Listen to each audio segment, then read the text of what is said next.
So the truck's still got all the mud from Moab on it. I haven't even bothered to clean it off yet. Because while I've got time today, I want to get something done that I've been waiting on for a couple weeks now. I'm just trying to figure out how I want to do it, looking at the different ways and possibilities to get this done. I think in my head I finally have it figured out. Spent some time last Thursday looking at things, measuring things, trying to figure out how to get it done. Right now, the one amplifier that runs all the door speakers here and here is sitting under the passenger seat. It's one Rockford Fosgate punch amp. I need to put two of them under there.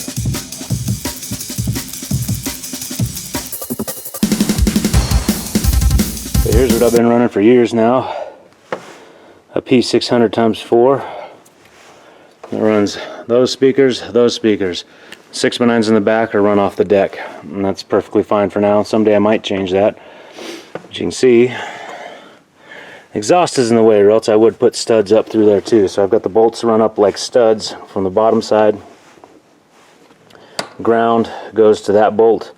On the back side of that is a leg that goes all the way to the battery. So I've got straight run to the battery for my ground on that.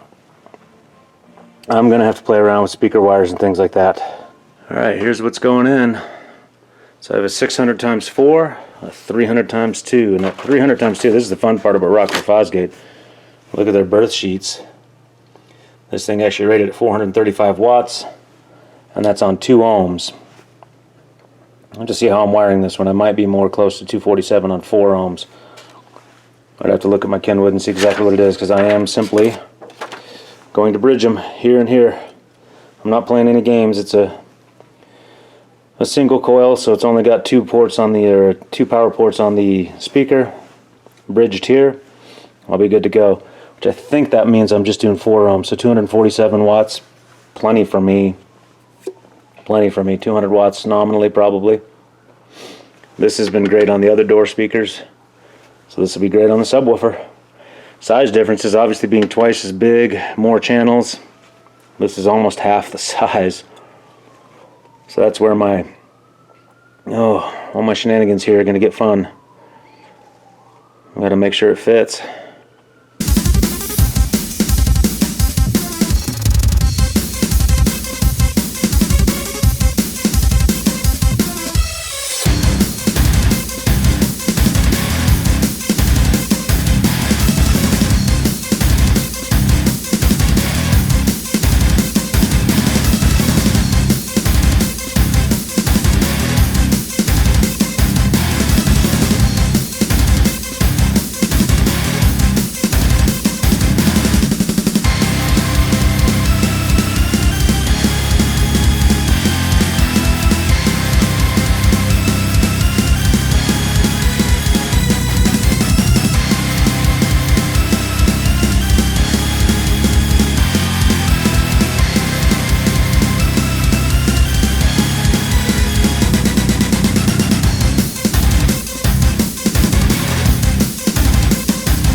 So what I've done here is taken the seat bolt pattern and marked it out on the table for my feet.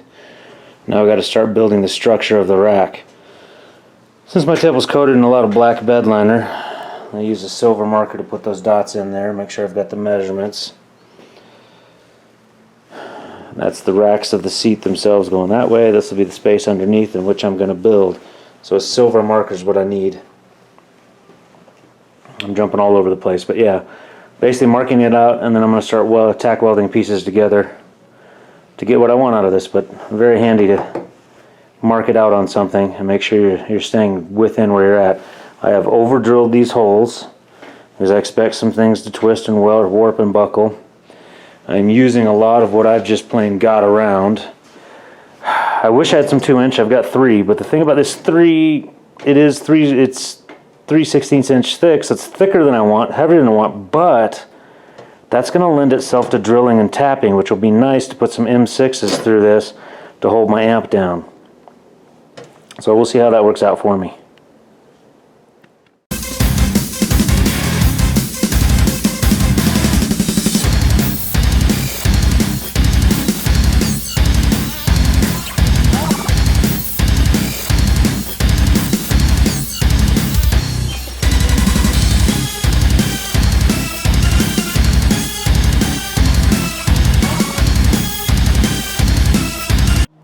Perfect example of why you only tack weld at first. Good penetration on everything, but turns out this didn't work out the way I want. This is an inch piece. What was I thinking I had? That's why. I was thinking I had 2-inch angle iron. No, I've got 1.5 inch. Measure 6 times, only do it once. So I've got 3/4 stock here. So I've got 3/4 stock here, which is probably what I cut out of. And we'll see. I'm going to see I'll put these in the truck and I'll look and see if 3/4 actually will do the trick. Because I want to make sure I've got some strength this way and this way for this whole rack. Trying to build it all out of 1/8 inch type stuff. Best I can, make it nice and lightweight for what it's supposed to do. Alright, let's try this again.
Alright, preliminary test fit, everything's all just tack welded. I'm going to have to do a lot of stitch welding for it, but this is going to work fine. And I got plenty of room to be able to tap for the mounting holes for this. I'll end up pushing this even further back, I think. I've just got those in the way right now. But that's back. Power distribution block can go right here. Yeah, I can keep power here, speakers and RCAs. RCAs in the middle, speaker wires on this side. It'll work out beautifully. But I still got to build the legs that come up and catch the top rack. So they'll come up this way and out and have the bolt-on positions for it. And then the top amp goes on top there. Which means for tuning and setting this thing, the seat can't be in, that's fine. But yeah, here we go.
there it is. I got it in.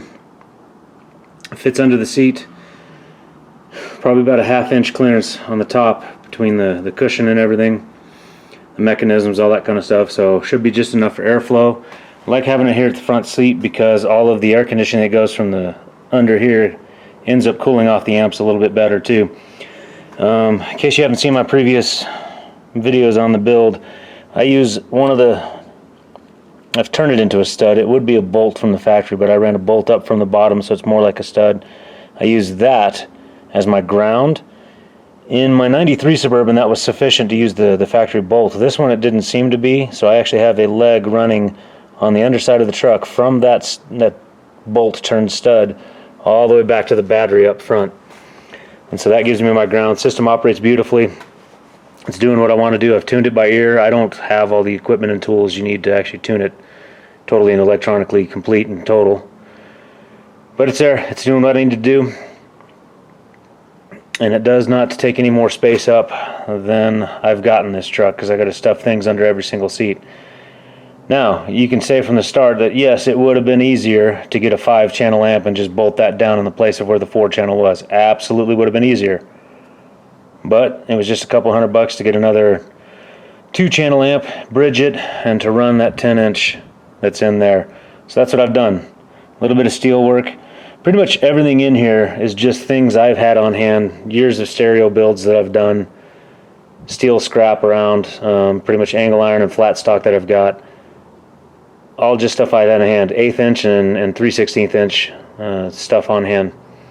I use the 3/16 inch in places where I needed to actually drill and tap, and that way I can actually mount the amplifiers to the steel bracket. Alright, long time coming, but now it's in, it's operating. A couple more hardware odds and ends to tie up on this, but then this whole project's closed out. So I hope it's giving you some ideas. Hope you've catched a couple tips and tricks there. I know I'm not the best stereo builder there ever was, or car interior fabricator. My name's not Dean Fernando. My name is not Steve or Doug. Yeah, I'm not any of those guys, but I've done pretty well for myself over the years. So again, thanks for watching, and we'll catch you on the next one.